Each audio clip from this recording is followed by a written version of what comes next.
call to order, please. Pledge of allegiance. Stand, face the flag. Ready, begin. I pledge allegiance to the flag of the United States of America and to the republic for which it stands, one nation, under God, indivisible, with liberty and justice for all. Okay, thanks for coming, everyone. Appreciate it.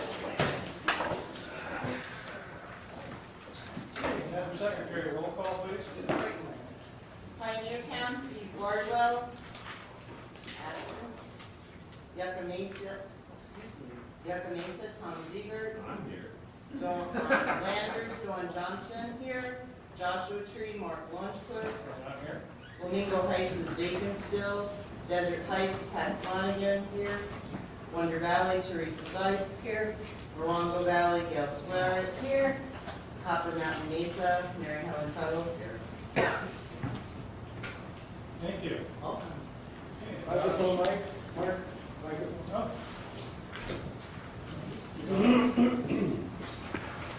Okay. Adoption of agenda from our last meeting, March 12, 2018.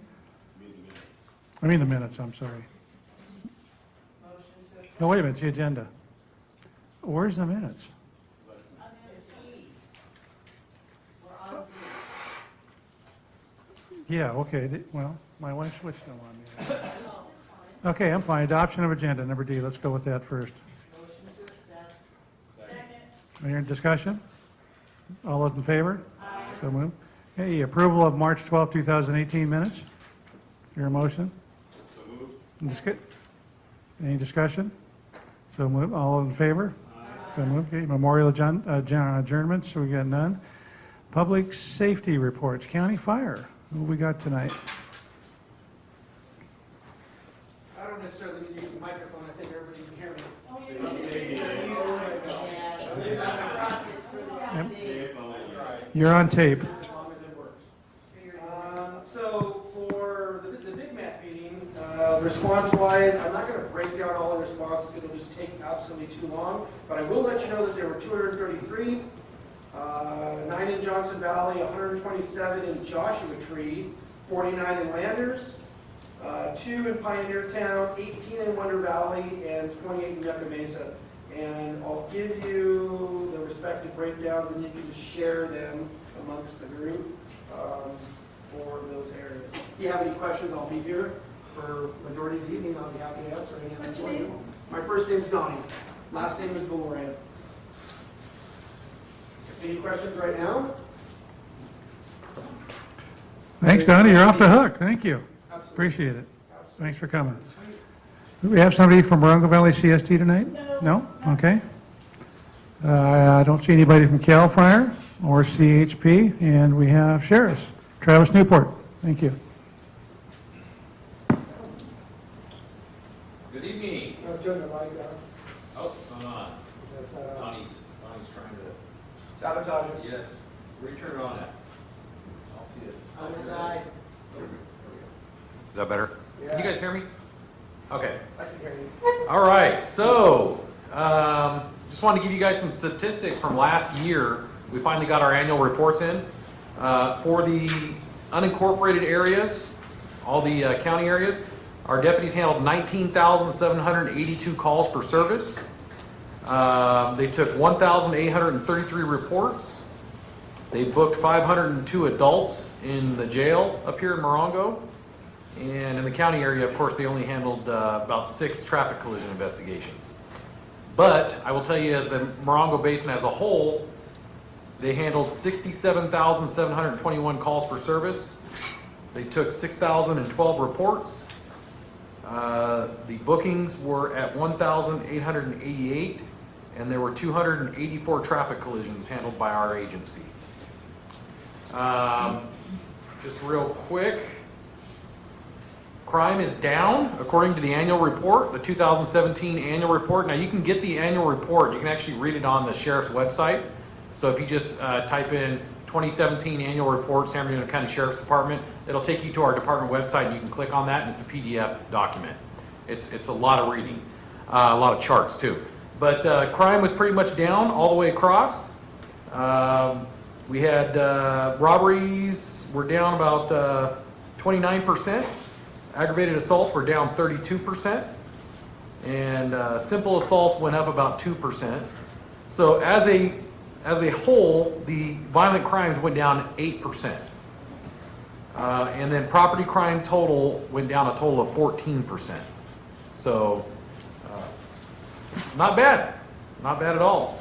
Also, just to highlight last year and this coming year, so this year we've sent some of our deputies, especially from the Morongo Basin, down to headquarters in San Bernardino for a training on active shooter situations. So they're going to come back, and they're also going to train some of the other deputies up here as far as active shooter scenarios, whereas somebody might possibly be armed with a rifle or some type of weapon, and whether it be at a school or any other building with individuals in it. And we're going to be going out to schools and churches, other establishments, and also teaching the public or educating the public about what to do in an active shooter scenario. So, with that, are there any questions? Will you be publishing a list on that once it comes out, or? A list on where we're going? Yeah, time and Yes. place, yeah. Yes, we'll be, and I'll be in touch with your office as well. So we'll for right now, we're gonna concentrate on the schools because that's the hot topic.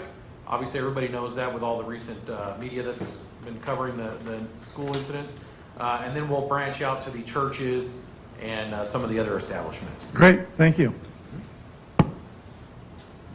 Question. Yes, sir. Okay, does the sheriff get called out on all traffic accidents? Or is that the highway patrol? Microphone? Oh, thank you. Mark's got it. Yeah, does the sheriff go out on all traffic accidents? Not all. CHP handles the traffic collisions in the unincorporated areas. However, we do respond to them sometimes when they're not available. So sometimes due to staffing issues or other traffic collisions in the area, our deputies might respond in the county area to assist. Okay, thank you. Yes, sir. I'm talking on the, we have jurisdiction, either the sheriff's department or the highway patrol, but at Harco Station in Yucca Valley, we have two loss of life in recently, westbound, and both of them were motorcycles. I know motorcycles, they do drive a little bit fast, but that's nevertheless. But the whole idea is that people driving into the Arco station across the double-double, and for whatever reason, if they're ignoring it, they don't know what the problem is, or what the rules are, is the sheriff's department and the highway patrol doing something about it? Yes, sir. So I spoke with the motor officer, Deputy Delgado, up here about that particular intersection.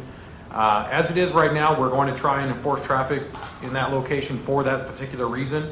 We're also in talks right now with California Highway Patrol, the town of Yucca Valley, as well as Caltrans to see is there a way to try and fix this issue. One of the things we spoke about was a median there, putting a median there so that the cross traffic can't come across, and then obviously forcing U-turns, preferably on a protected light there. We also talked about, now we haven't discussed this issue with Caltrans yet, or this potential solution, but we're thinking about maybe proposing an entry driveway further down, several hundred yards down, with basically a leeway asphalt driveway going back towards the gas station to bring people a little bit further away from that intersection. Don't know which ones or which processes we'll utilize yet, but we're definitely looking at it. Yes, ma'am. Question about the data. Given that, I mean, it's great to hear things are down. Now, that's a one-year trend, or I assume that when you talked about the decline in those numbers, that had to do with one-year trends. That's correct, but over the past 3 years, it continuously is going down. So Okay.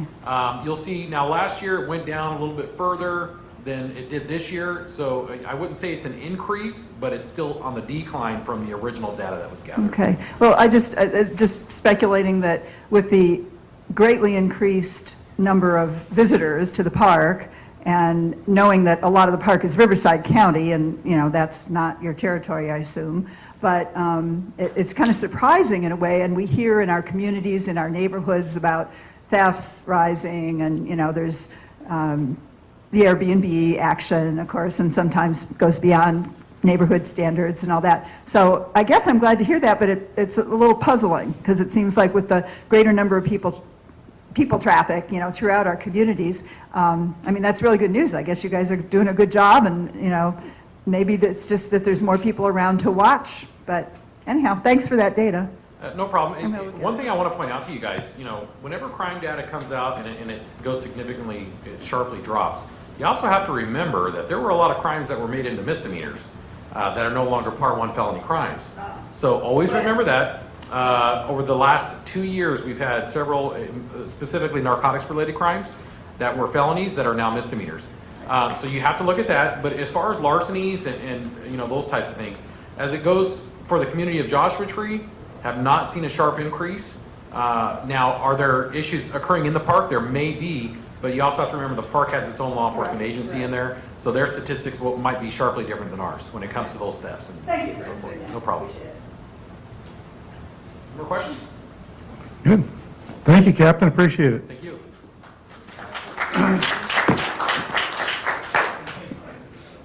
Okay, we'll go to item H, discussion on changing municipal advisory council meeting starting time. What's you guys think? We're thinking about moving it back to 5:30, so we're not out of here on late on the nights we have a large agenda and a discussion. Any problems with that, or any discussion, or any ideas? You're good with it, Lorraine? I think, well, then we're all good with it. Well, I wanted to get it, move the meeting time back to 5:30. And wanted to get discussion going on it. It's something we don't have to approve tonight, but, Who started that? No, this is news to me. I saw it on the agenda and I thought, well, all the other council meetings that I attend are either at 5 or 5:30. It seems to work out well when they have large discussion items, like Pat brings up a lot. So, when do you eat? Yeah, that's my question. Well, that's what we're discussing. You want to leave it like it is? I'd be fine. grouchy. I'm pretty grouchy when I'm here, but grouchier and I don't have my supper. So, Asking the audience or just you people? well, Well, we make the original decision. I want to make sure that if the council agreed on it, that we'll make sure we're going to have somebody come to the meeting and the audience would agree on it. and we don't get to talk about this stuff except here for ethical reasons. Yeah, we want to bring this all out in the public So, forum, yeah. I like the time because I eat before I come. Okay. And like Mary Helen, I'm a lot nicer after I've eaten. Okay, let's go down that road to Don. I would rather have it at 5:30. Okay, Teresa? 6 o'clock to me. Okay, 6:30? Gail? 5:30. I mean, I like it earlier because then it doesn't feel like it goes so late. Yeah.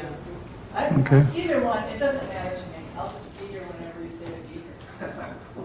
Yeah, me too. I'm bringing you snacks. Thank you. We'll feed you. Pat, are you on board for? I'm on board for 5:30. Okay, let's do this. With the permission of the council, let's try a couple of meetings at 5:30. Let's not put it in concrete, see how it works out.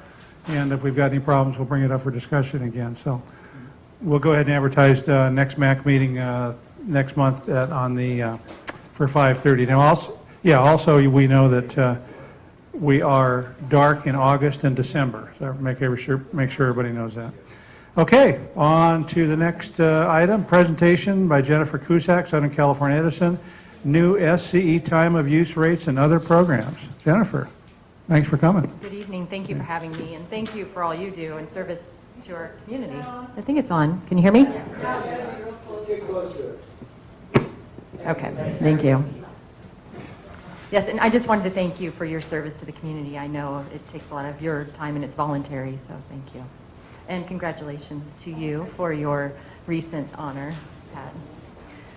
So I'm here tonight to talk about time of use and hopefully demystify it a little bit for you. Let me see which one we're on.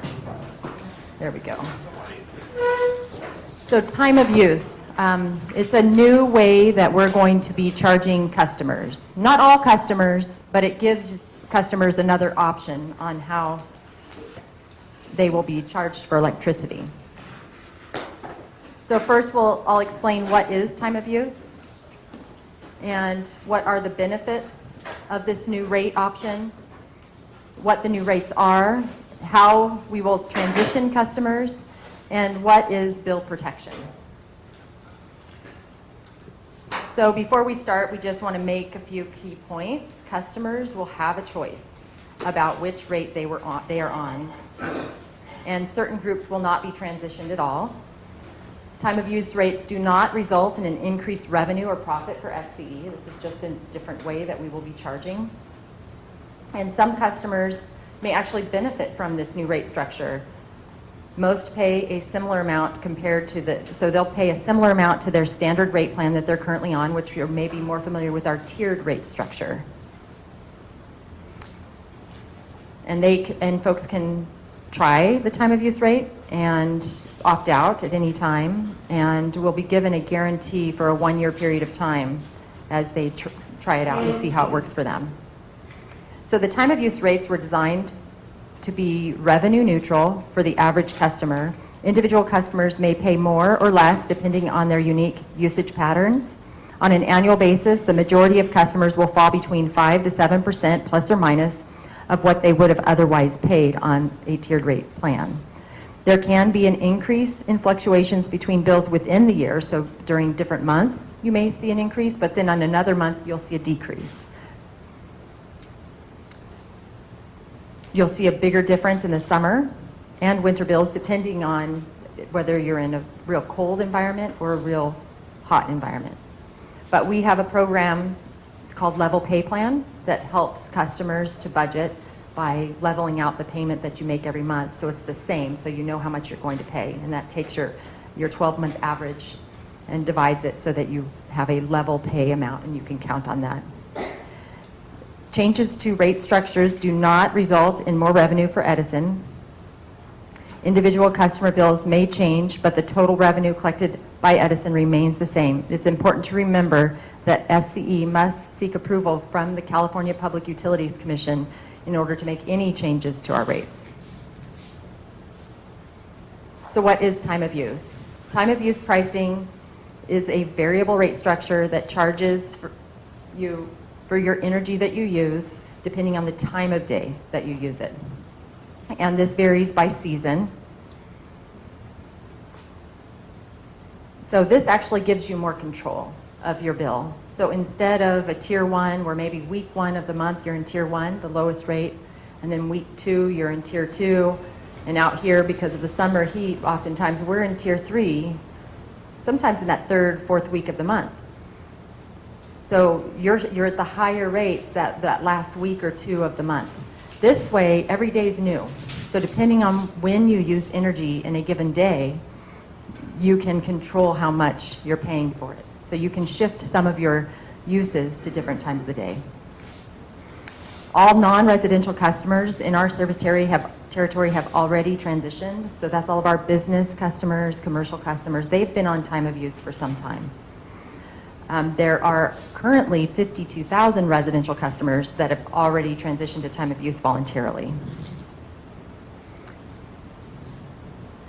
So the benefits are that there are certain times when providing electricity is less expensive. So in the middle of the day when solar is abundant and the price of solar has come down, then we can pass that along to our customer, right? So it's better for the environment because the greater availability of this cheaper, cleaner power, and we're incentivizing folks to use it during that time of day. And as we get more solar into our system, so currently we're not where we're going to be as far as solar on our grid, but once we get to where there's more solar, then we'll see the midday rates coming down. So time of use rates allow us to pass these cost savings on to our customers. So how does TOU help keep electricity rates down? By better aligning rates with the cost of service, customers are incentivized to conserve energy when supply is constrained and prices are higher. Conversely, time of use rates also encourage customers to shift usage to times when supply is less constrained and therefore prices are lower. Tiered rates provided no such price signal. Not all electrons are created equal. When you conserve power, It is actually very important. And the cheapest kilowatt hour is the one not used. So we always encourage conservation. How does time of use help to improve grid reliability? The price of power and the availability of power are directly related. Time of use rates encourage customers to conserve when the electric grid is most strained. And the availability of power is, of course, lower. Conversely, time of use rates encourage customers to shift usage when the strain on the grid is reduced and there is the greatest availability of power supply. Think back to the 1990s and early 2000s when many cell phone plans offered free nights and weekends to encourage customers to shift some of their usage to off-peak hours. How do time of use rates help deliver more clean energy? Right now, for several hours on many days of the year, there's too much power on the electric grid. This forces some generators to shut down and not produce power at all. Because of market forces, reliability concerns, most of the generation that shut down are solar generators. Encouraging customers to shift their usage to hours when there is an abundance of solar energy on the grid. This helps make sure that more of the electrons that are delivered to customers are coming from clean, renewable resources. So why is time of use important? Our electricity needs are changing. There's a state goal to have 50% of our electricity supplied by renewable power by 2030. And we as a company believe that that actually needs to be 80% if we're going to meet our greenhouse gas goals. So there's two different goals the state has set. There's the renewable portfolio standard. So that's just about renewable energy and just about the energy that the utilities purchase. The other goal is about reducing our greenhouse gas emissions 40% below our 1990 levels by 2030 and 80% by 2050. And so Edison believes that the only way to do so is to continue to green our electricity supply. And you'll hear more over the next year or so. Transportation really needs to be electrified. The increased supply of solar in the afternoon has shifted the higher cost periods to early evening when solar is not as prevalent. Time of use rates can help shift demand away from the hours when supply is lower. And you see the duck curve there. That is the California Independent System Operator. That's a state agency that manages the electric resources on the entire grid in California for all utilities. And you see the demand, the consumer demand, during the time of day, starting at 12 a.m. It's, of course, flat. And then in the middle of the day, when there's more solar, we have more power than we need. But then in the afternoon, when solar stops producing, we have this duck head, and that's why they call it the duck curve. So that's when electricity is least available, and that's when it will be most expensive. And so if we can start shifting folks' use patterns to midday, because remember, we used to tell people, don't use until after 8 o'clock at night, or don't use until after 4. Well, some of that's changing with solar on the grid.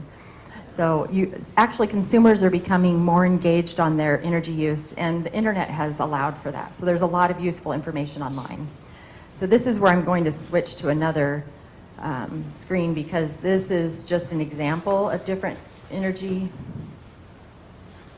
but I'm going to go to the website. Oh, that's not it. Oh, where was that? No. Sorry about that. There we go. So this is our website, SCE.com. There's information on the website about the different rates. There's a tool where you can plug in your information and figure out which rate's going to work better for you. And you can opt into the time of use rate if you believe it's better for you. Now, we will be transitioning about 400,000 of our customers this month. And it's optional, they can opt out. But for those who aren't in that transition group, they can opt in sooner. Eventually, we will be transitioning, and I'll talk a little bit more about that later, but we'll be transitioning a large majority of our customers. But again, it's about more choice also. So there's a lot of helpful tools online. I just wanted to share that to you. don't know if that one won't give me the rates, but I will go back.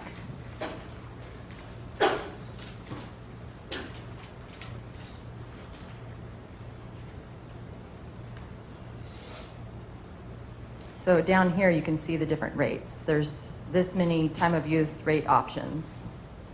You see them all at the top if you click on them. And then there's summer and winter. You can look at what they will be. And so depending on when you use it, and you notice it's the late afternoon period, whereas midday, it's cheaper. And of course, middle of the night, it's cheaper. But in the 2 to 8 p.m., when solar's starting to taper off and then folks are coming home from work and they're starting to fire everything up, their TVs, their computers, we start to see that duck curve. And the weekends, residential rates will be, so you can use more on the weekends when you're doing your laundry or, and you can run your pool pump at night instead of during the day, save money if you have one. If there's other things that you can shift use to, maybe pre-cool your house in the morning. And then that way you get that 12-cent rate.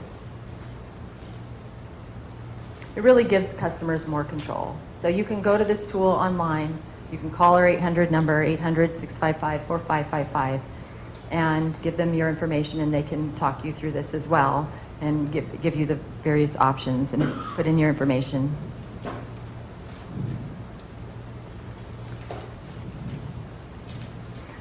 So some of those time of use rates will be going away, but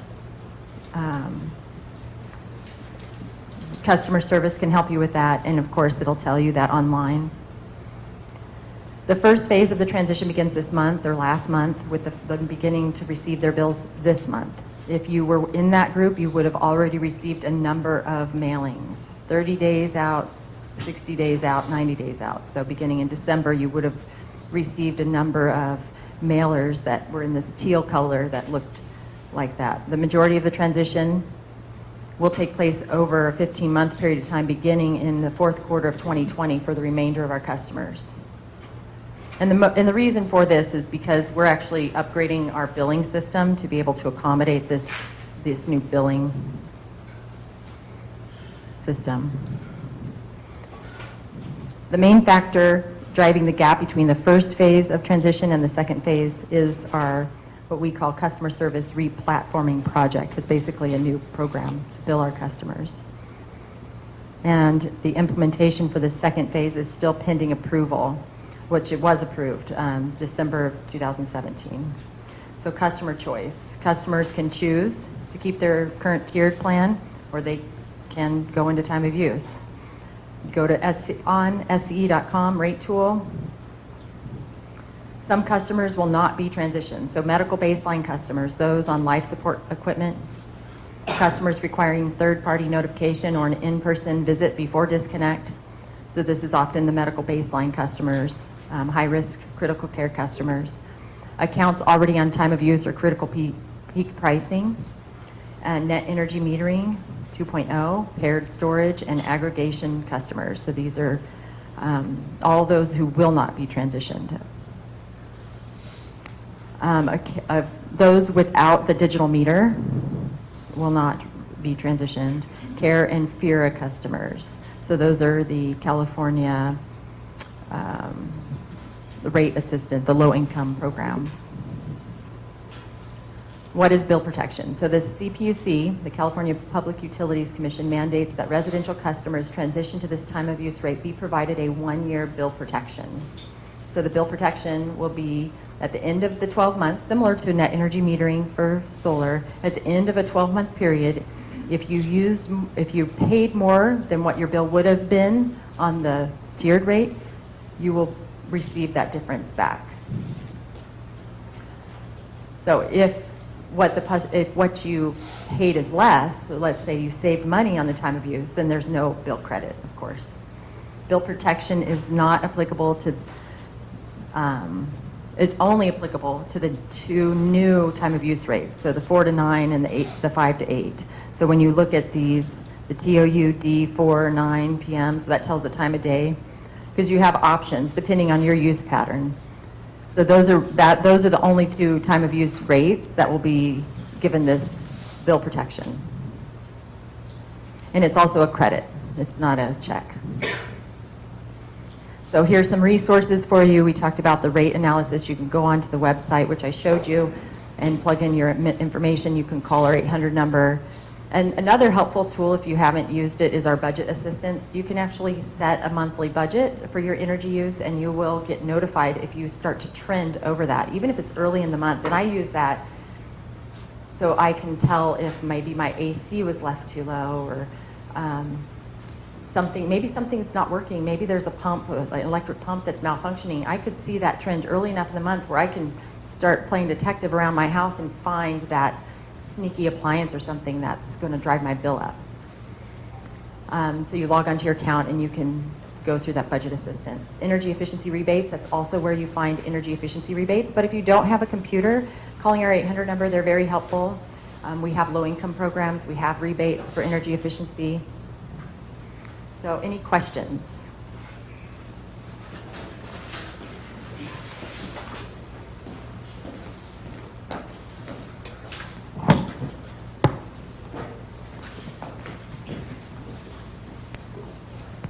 I have a couple, actually.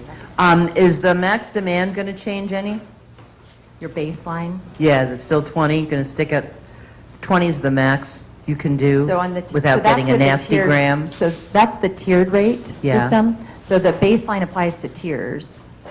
The baseline won't. It won't affect time of use. Yeah, because your rates are dependent on the time of day. So used to, you Okay. could use up to the first tier, that's your baseline, right? Yeah, And then you were always charged, if you went over your baseline, you were always charged that higher rate. Now, that doesn't happen.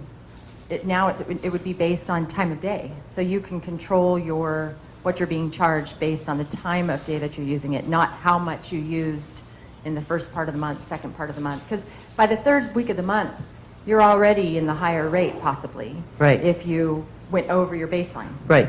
This way, the baseline becomes irrelevant, right? It's on a day-to-day basis. You're in your Okay. lower tiers. All right. But for medical baseline and that sort of thing, those would still stay in effect. And that's why they won't transition, because that baseline, they're given a greater baseline in that lower rate. Okay. And so they wouldn't benefit on this new rate program. Okay. On that one screen, you showed several, rate, 12 to 1 or 4 to 9. You showed like 6 different colors of TOU. Yes. Those. Then you said that some of them are going to go away. What's going yes. away? So, let me go back to that page. It was just after this screen. Yeah. Let me go to that page. Okay.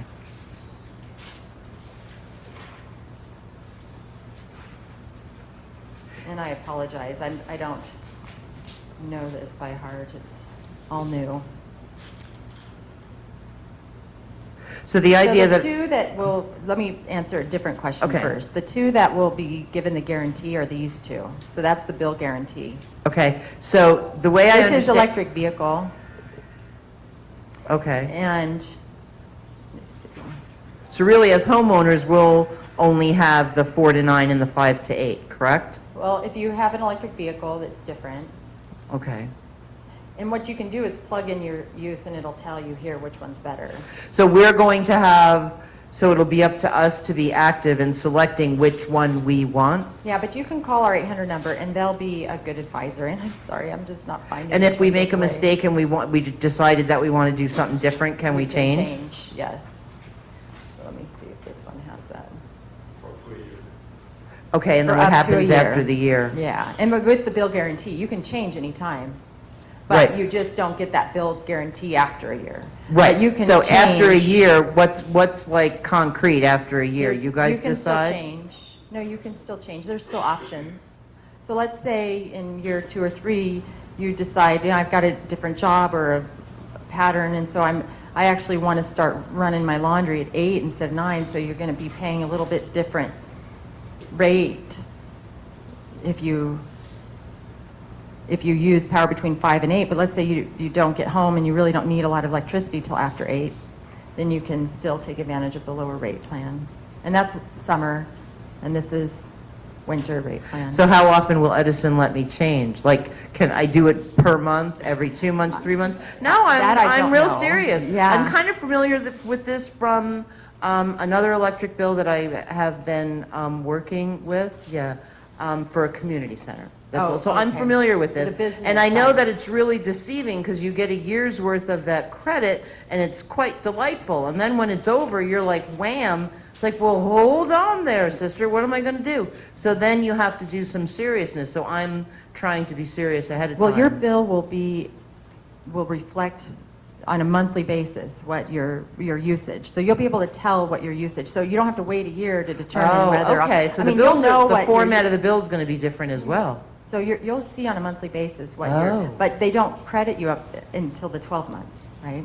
So you'll know, just like net energy metering, right? So you Okay. install a solar panel, and then your bill's zero, so you pay zero, but if you read the bill carefully, it shows that actually you used power, and so you should be actually paying $50, because what it's meant to is, like, let's say you're, in the summer, you're using $50 in July, $50 in August, $50 in September, and then October rolls around, you're not using as much, so then now you're getting $50 credits, and so by the end of the year, you're zeroed out. And ideally, that's how net energy metering works. And then at the end of the year, we would give you, if you produce more than you used, you get a credit back at the wholesale rate. So, I mean, it's meant to be fair. I mean, electricity is not an easy thing to deliver. It is not cheap, but it's a pass-through cost. We don't mark up electricity. Electricity, we buy it for $1, we sell it to you $1. It's what we do is deliver the electricity. We maintain the wires, and delivering it to you 24/7, that's what you're paying for in addition to the power. So you're not just paying for power, you're also paying for the service. It's like water. Water's free, right? But you got to pump it out of the ground, you got to treat it, and you've got to deliver it, and then you have to maintain the infrastructure to get it to you. And that's essentially what we're doing. So the power is a pass-through cost. It's not free, but it's generated, and then we have to deliver it. Even if it's from your neighbor's rooftop solar to you, that wire is making sure that that power is deliverable at a time of day when it's needed to whomever, even if it's generated rooftop. So we don't make profit on the power we sell. Our profit is based on a set rate of return on our capital investment in the system. And the reason why the state and the Public Utilities Commission designed it that way is so that we are encouraged to invest into the infrastructure, that we're not going to run the infrastructure into the ground and then say, see ya, and make those profits. So the idea is to invest into the infrastructure. And so actually that's a good lead-in, and if there's not a lot of questions, to our next speaker. And I just want to... Okay. Yeah, I've just got a little confused. Sure. I'm sorry. One of the first slides that you showed, I believe it showed 8 to 2 a.m. weekdays was 17 cents, and 2 to 6 was 32 cents. Or 2 to 8. Summer. That's summer and winter. Yeah. And Summer- then you proceeded to say 13 times that when solar is most efficient, which is 2 o'clock in the afternoon, that's when the electricity is cheapest, but that's when... That's also when people are using more. So it's not so much as when the solar panels are most efficient, it's when there's a greater demand or greater availability of extra power, right? So your supply and your demand gap increases. So in the morning, solar is still generating, but people's air conditioners haven't turned on, they're not using as much. But after 2, that's when the hottest part of the day, air conditioners are kicking on. Now your demand starts increasing, and that gets that duck curve, right? So you hit midday where you're at the bottom of the duck curve, now your duck curve starts coming up. And then by 4 o'clock in the afternoon, you're at peak of that duck curve. And solar isn't producing as well. So that's that period of time in the day. And this will probably shift every couple of years depending on how much solar is coming on and even the efficiencies. And as we start talking about battery being introduced, batteries and the cost of batteries, which we're already introducing into our system, then we'll start flattening that duck curve, and maybe there becomes a better availability during those times of days. Okay, yeah, I'm just looking at ours, Yeah. and, welcome to the desert. Our air conditioner is on, at 6 o'clock in the morning. We live up Well, in the mine is Mesa, and in it's 5 100 minutes. degrees at night and 115 degrees in the Yeah, daytime. it can be. And yeah, so And then This is it's- looking at our whole service territory and the whole, so when I showed you that duck curve, we're talking about California. No, I And the realize that. pricing I of know, and I know energy more about solar than you In do a probably. region, but- oh, probably, I have no doubt. But we're looking at the duck curve, and these prices aren't just for the desert. These are prices. Yeah, I understand all across the that. whole region. I'm just trying to And figure so out how it's it a- applies to us, and plus, my wife works at home, so it's not like we go to work and the house is empty. Yeah, and so you may not transition to Yeah. time of use, you may not want to. Yeah, okay. And that's, and if you have solar, then We don't. you don't. But if you had solar, then you may not want to, but that's something that Okay. is an option. Okay, well, thank you. Yes. Are you, this analysis you did, you're talking about solar, but aren't you getting a lot of your energy from wind, and that's day and night? Some, but not a Not- lot. We more have from more from solar? solar right now, but we have a lot of natural gas, some hydro. Okay. Yeah, I don't have the exact breakdown with me, but about 40, we have 40% clean energy if you include our our hydro, our large hydro, small hydro, wind, solar, and geothermal. But we believe we need to get that 40% to 80% in order to help meet the state's greenhouse gas emissions. And so battery technology, as that becomes more affordable, that we'll see more of that. And we believe that's going to help. Yeah.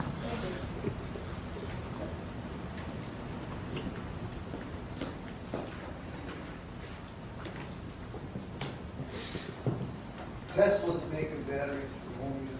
Yes, and we have Tesla batteries on our grid. We installed hundreds of Tesla batteries at our Ontario substation. Yes, and we have GE and AES and other battery manufacturers. So there's a lot of battery manufacturers. They're just really good at marketing. But yeah, so it's an exciting time, really, to be in energy. Okay, thank you, Joe, I appreciate it. You're welcome. Thank you. And we have Louis Lara is here with Southern California Edison for Outage Communications. Do you need to plug into your laptop? Yes. Yeah, just take that HDMI and let's hope we don't short something out. Gail, looking at that, are you going to be open at 5 now? 5 a.m.? No? Okay.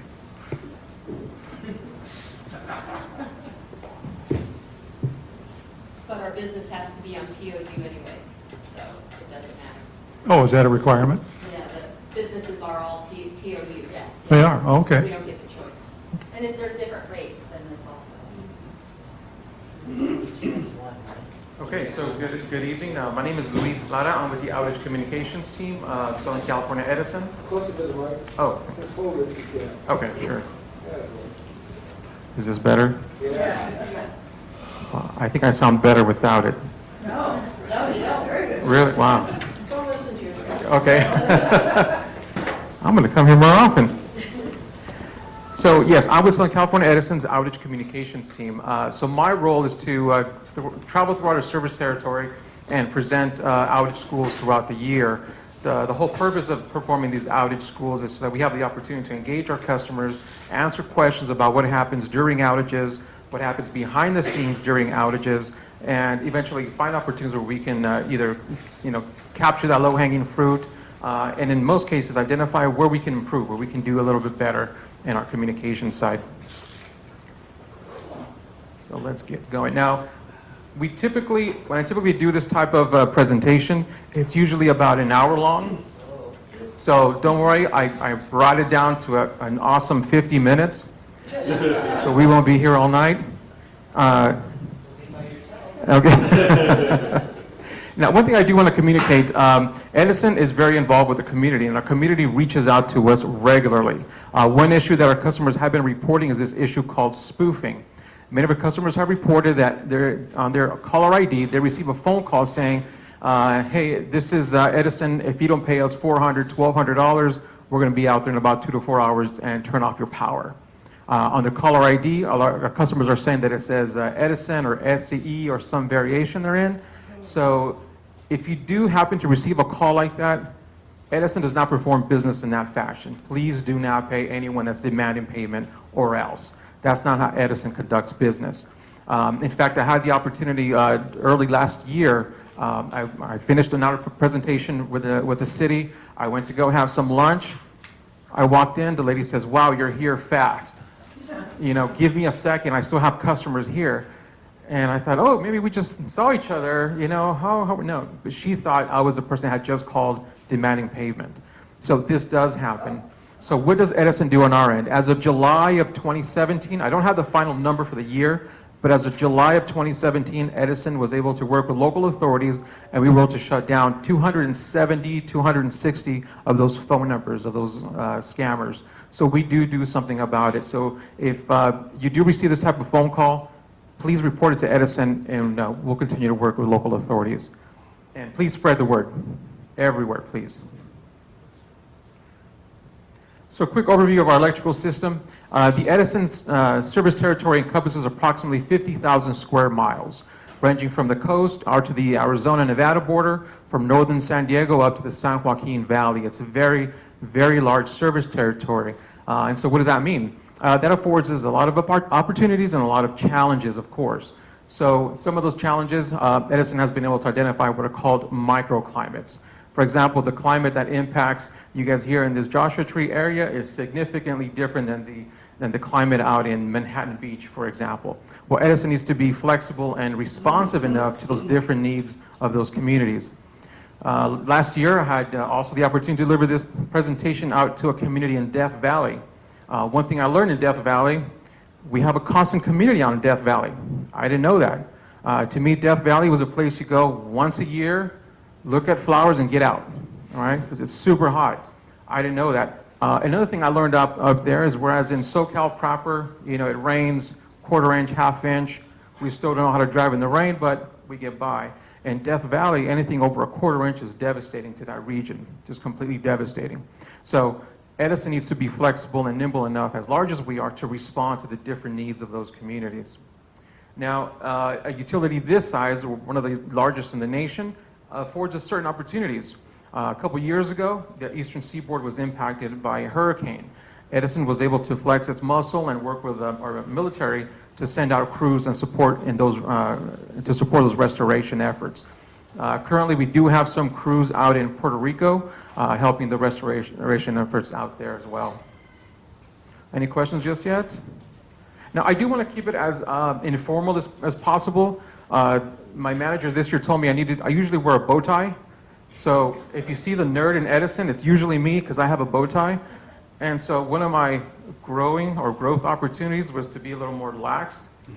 So feel free to jump in with any questions or anything like that. It helps me not get so nervous. My bow tie is my safety net, if you will.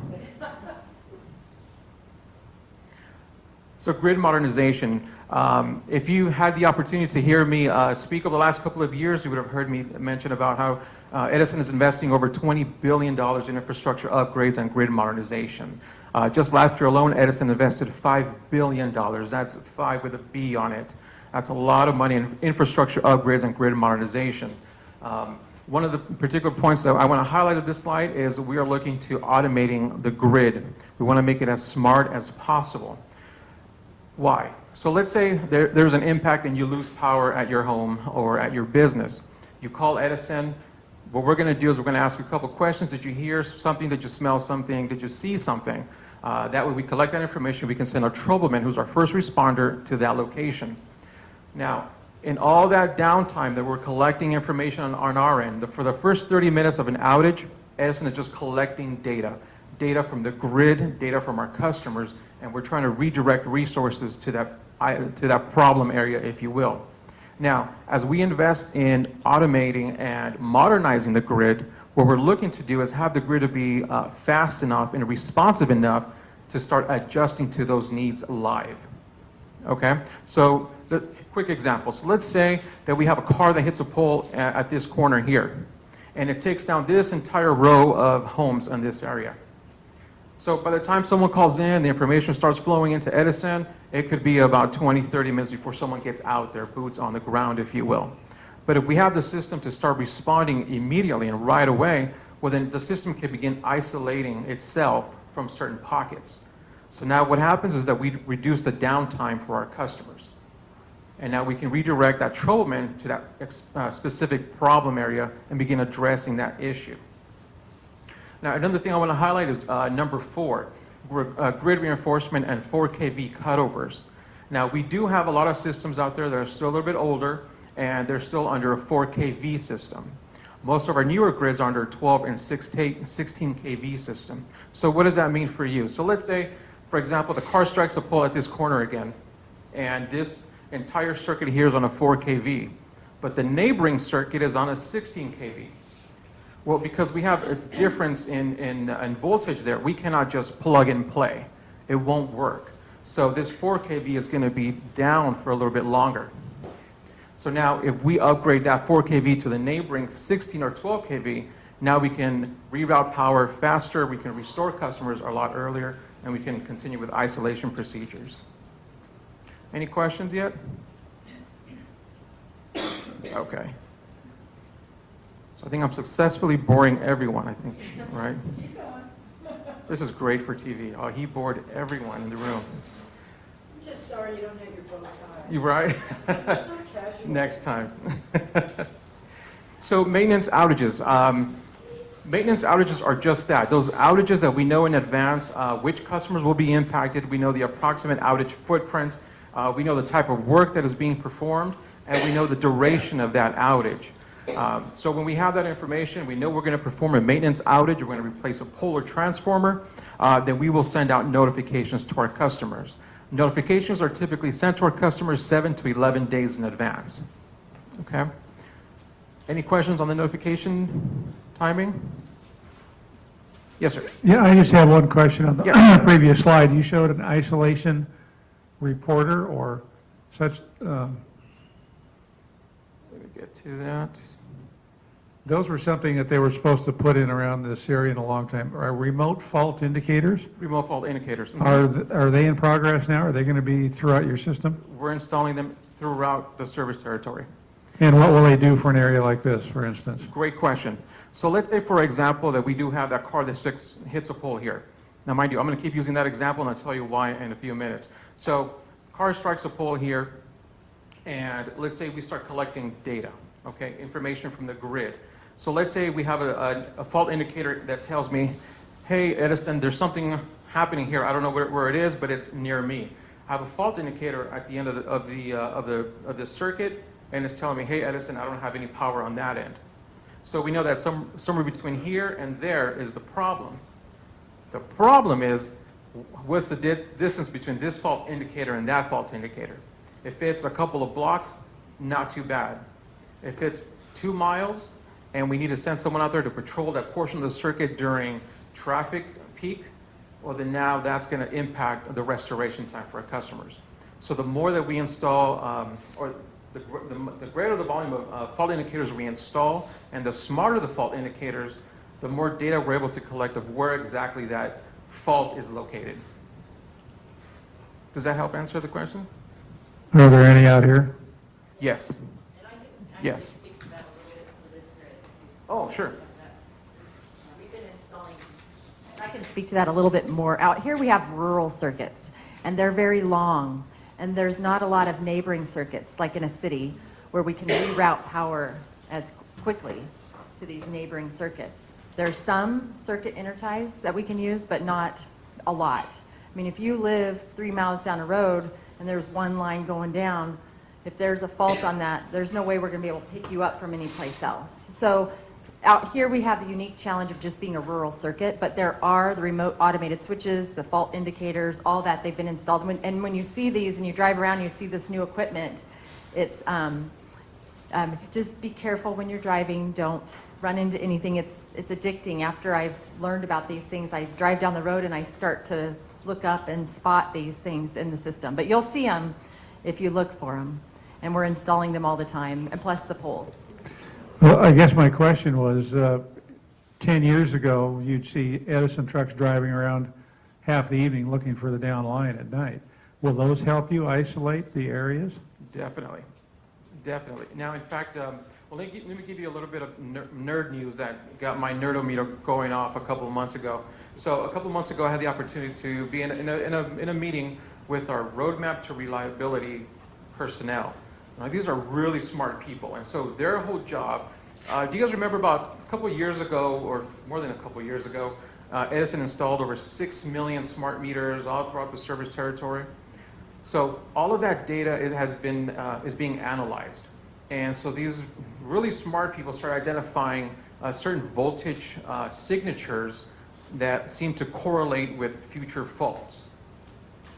So what does that mean? That means that if we're able to get the algorithms to a place where they can start identifying these voltage signatures, then we can get to a problem area before it even falters. So that means that we can have a controlled outage as opposed to we have a whole circuit down, 1,200 customers without power, etc. So that's where we're going with this grid modernization effort. I don't know about your neurometer, but that still gets me all, that's so awesome. It's the bow tie. It's the bow tie power. So we touched a little bit on our maintenance outages. One thing I do want to highlight about this is that Edison is one of the few utilities that does deliver week in advance outage notification to our cities and counties. We deliver this email to those contacts, and we let them know, customer, you are going to have 2 or 3, whatever it is, outages within your geopolitical boundaries. Repair outages. Repair outages are unplanned outages. On our end, it's repair outages. Now, some of the common causes for the repair outages are private underground dig-ins. What does that mean? That's when a customer is performing, or they hire a contractor to do some upgrades on their facility, in their home or on their business, and they dig into underground utilities. So we always ask our customers before you put that spade in the ground, please dial 811. Someone will come out and they'll delineate what those underground utilities are, if you have those. Another common cause for outages, I keep mentioning, is a car hitting a pole. That happens all the time. Now, these poles can be very unruly. They jump out in front of cars typically on Friday nights, Saturday nights, Super Bowl Sundays. That's when they tend to get out of hand. Metallic balloons. FYI, we are in the middle of what's called Mylar balloon season. So Mylar balloon season runs from around February 14th through the graduation season. So around Valentine's Day, a couple of days after that, February 17th, 18th, people start breaking up, balloons start coming down. We start seeing more outages at that time. So last year alone, we saw about 1,000 interruptions, power interruptions, because of Mylar balloons. 1,000. Of those 1,000, I believe 800 and change were actually down power lines, where the line actually came down. That is horrible. And the simple reason for that is that's a huge, huge hazard for our customers. So we'll never tell our customers, please don't buy Mylar balloons. But if you do buy them, please keep them way down. Please. Okay? Now, I do have a really awesome video that kind of shows it, but... Save that for another time. Yes, but yeah, let's tease it. If you want me back, bow tie and video. Now, how do we communicate outages to our customers? So at one point, we used to send this really nice, glossy postcard, very expensive postcard. Then we realized that many of our customers were throwing that postcard away, thinking we were the new pizza place down the street, or we were trying to refi your home. So they would throw those away. So now we've gone with this new, really nice, bright yellow envelope, kind of try to alert the customer that this is something important. It has to do with outages. Please open this up. So that's what our customers are receiving. Now, we also have the opportunity to deliver notifications to our customers via text, via phone message, as well as via email. So you can make those elections yourself. How is it that you want to be notified of an outage? Okay. Now, I do want to highlight, if you are a business and you have more than 3 service accounts and you elect to receive a voice message, I would highly recommend that you change that and receive an email, because by the second phone call, you're going to be really annoyed. So email will have everything in one location, all meters impacted, really nice, and then you can funnel that to whomever needs it.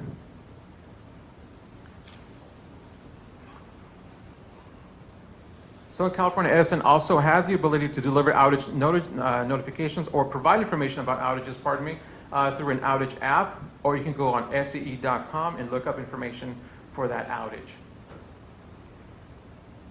Now, Edison is a very hip and cool company now. We do have a social media presence. We are on Instagram, Twitter, and Facebook, but we also have a really great YouTube channel. On the YouTube channel, you can check out videos on safety around electricity if you want to share some of your other functions or with family members. That's really interesting.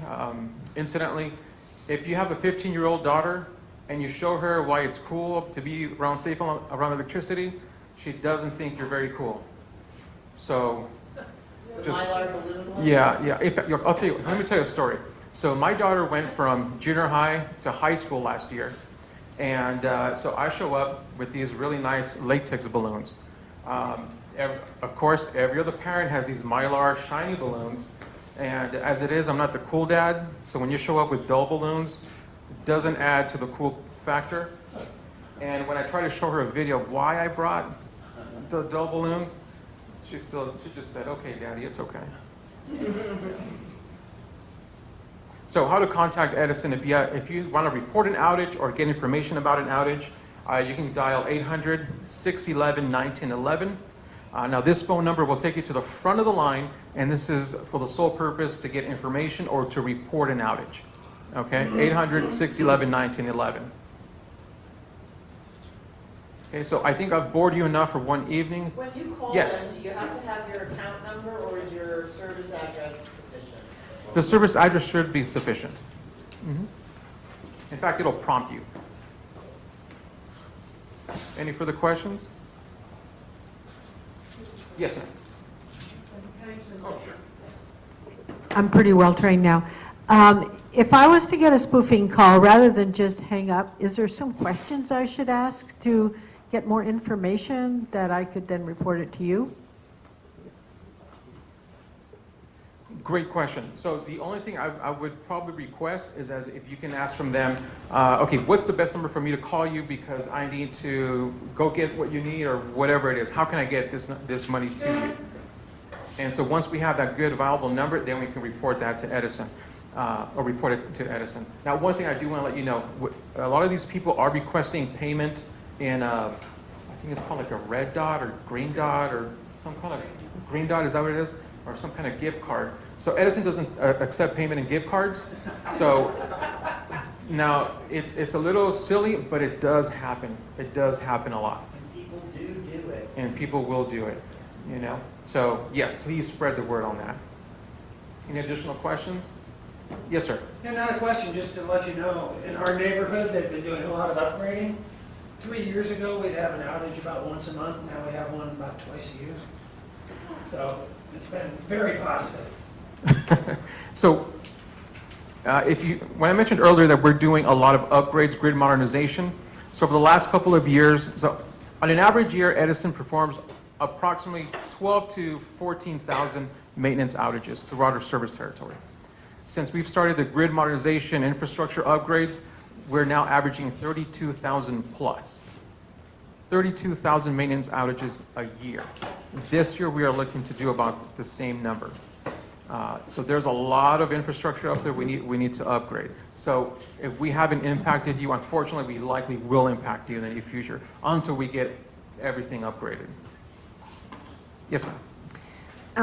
I'm from Wonder Valley, and last year you all were going to do a planned outage in our area in June, which the temperatures were about 115, 117. And I'm just so grateful that you changed it to October. I mean, the whole community was, and so I want to thank you for doing that. So, first of all, thank you for saying that. And I do want to make that point. Every summer, I do get a call. So, if you get a call that's escalated to your city, and your city escalates it to Edison, it more likely will come through my desk. Okay? And a lot of those escalated calls are just that. Edison, are you kidding me? You're going to have a power outage. It's in the middle of July. It's 100 and a bazillion degrees, really. So that usually comes to my desk, and I start working with the local districts to find out, okay, what type of outage are we happening? What is it? Do we have to have it? Is it an emergency? Is it of that caliber that we really have to move forward with it? Or is it something that we can delay? You know, at least a couple of weeks. Let it kind of die down a little bit, or can we revisit it or something? So if you are going to be impacted by an outage, your community is going to be impacted by an outage during the heat of the summer, report it, escalate it to your city, let us know, and allow us the opportunity to kind of research a little bit more for you and find out if we can do something about it. A lot of times we can. Now, I have had the opportunity where I've been able to reschedule a summer outage to the winter, and then they tell me, well, you can't do it in the winter because, you know, we're going to freeze. Okay, well, at some point, we need to get this one done. We're coming up on regulatory deadlines. So there might be some give and take on there sometimes. But yes, please let us know. Okay? Yes? Do I have a microphone? Yes, we do. Thank you, Mark. Is there anywhere that we can see data on how much energy? It's out. Oh. Hello? Yeah, the green light's got it. Okay, there we go. Yeah. Is there anywhere where we can look at data to see how much energy the solar farms that are here are producing and what happens? Because we had a lot of outages in just one area, and it seemed like it might have had something to do with the one solar plant out on the dry lake. Good question. That I do not know. If I were to tell you yes or no, I would definitely be lying to you. I don't know if that data is available. I have no idea, honestly. The only map I know of solar production is it's an online map. It doesn't show real-time data. So it's not going to show you, they were producing X amount on such day. But there's kind of red zones, green zones, yellow zones for where there's a higher saturation of solar generation than other areas. So it helps people plan when they're putting solar on the system. And that is on our website. But it doesn't show, we don't have the data on what they're producing, on that, yeah. 'Cause it's at a distribution level. I mean, you'd have to have meters on every part of the grid, right? Yeah. And some of so we had a large outage last year. It was on the HEMO circuit, and it was a huge outage that was a sub-transmission line that went down in Joshua Tree, and the line actually failed and fell down. That outage was, I remember there's a lot of online speculation that there was solar, that was the fault of that. It wasn't. That's what I'm asking about. So that one was actually what we believe an old lightning strike. So that year before, you may recall in September, we got hammered. And that next year, for whatever reason, all those faults where maybe it hit started failing. We had one in Yucca and Yucca Mesa feeding up that way. We had the HEMO circuit, and now that's slowed down. And this year's data is showing that a lot of those faults, hopefully they've all been fixed. But we helicopter patrol when we have a storm like that, and sometimes we can identify it before it fails, but other times, maybe this new algorithm will help. But no, that big one that we had that was long lasted. It was a sub-transmission line, meaning it fed multiple circuits. And so it was from here all the way out to Landers, and it was a big outage. It was a big deal to us too. Any additional questions? Okay. Well, thank you for allowing us to join you guys today. If you need more information on outages or you need someone else to come out here and speak at a different forum, I'm available to you. Let me know. And I'll ensure to bring the bow tie. Okay? Well, thanks, Louis, appreciate it. Okay, we'll move on to item I presentation. Oh, we got that, I'm sorry. You're done, Jennifer, I guess, on this one. Okay, reports from members of the MAC. You want to start off, Dawn? Yes. I need the mic. Okay. Okay. The Landers Association has elected new board members for the 2018-2020 term. Congratulations to all incoming board, and a thank you for the outgoing past board members. And if you want to know who they are, you can come up and see me afterwards.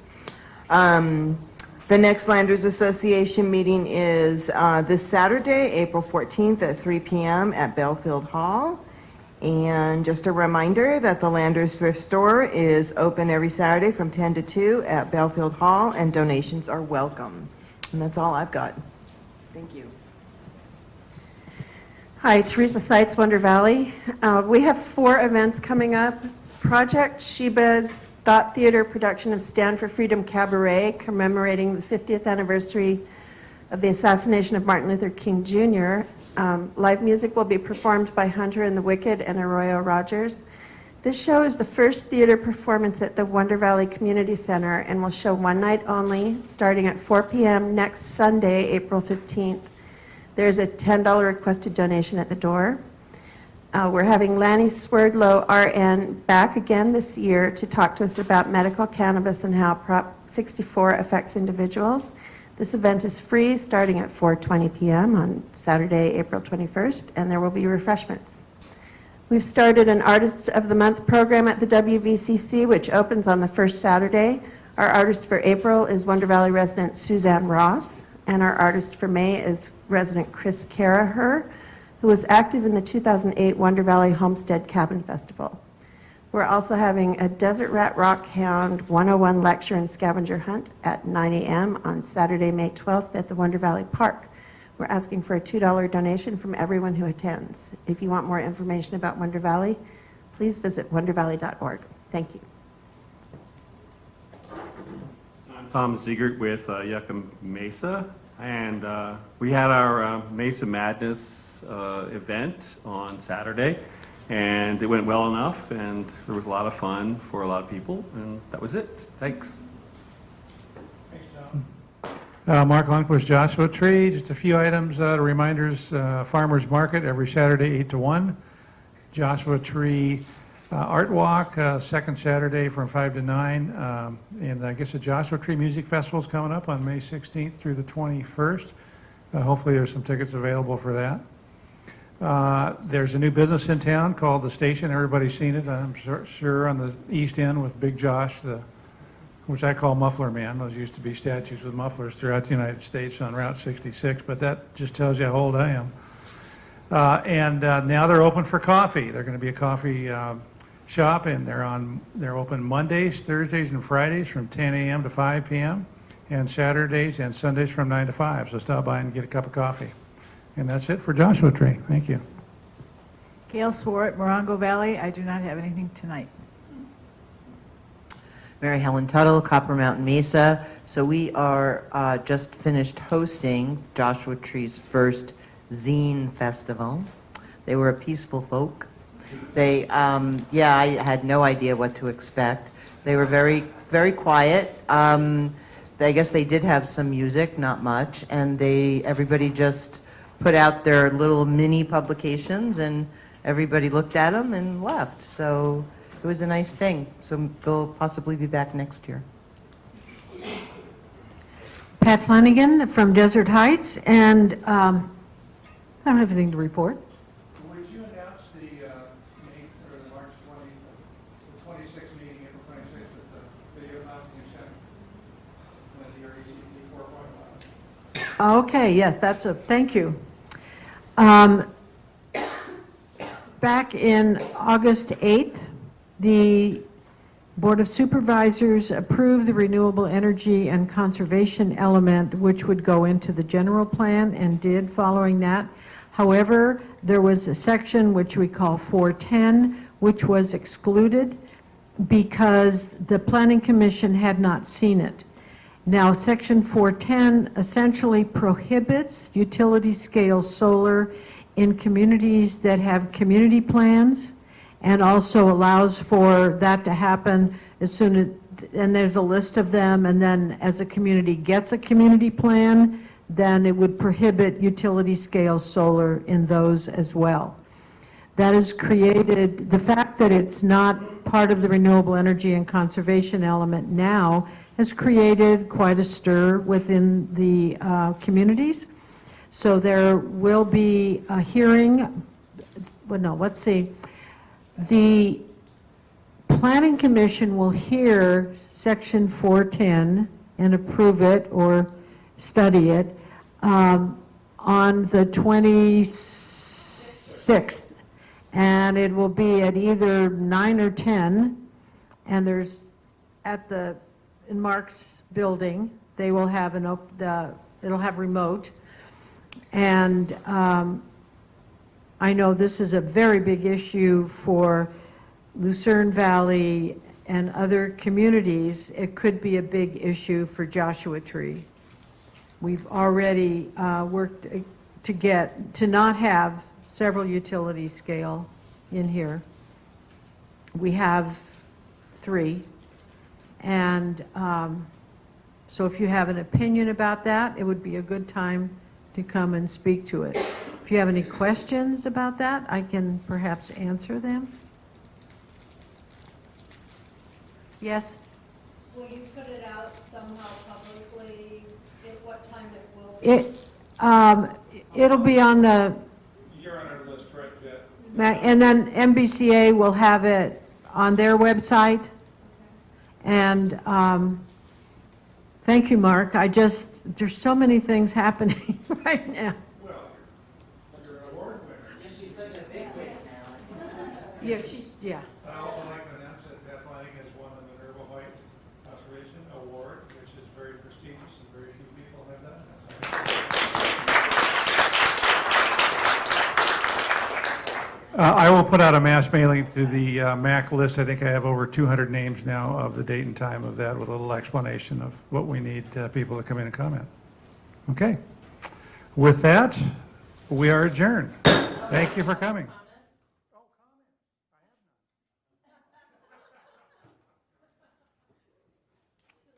I have none.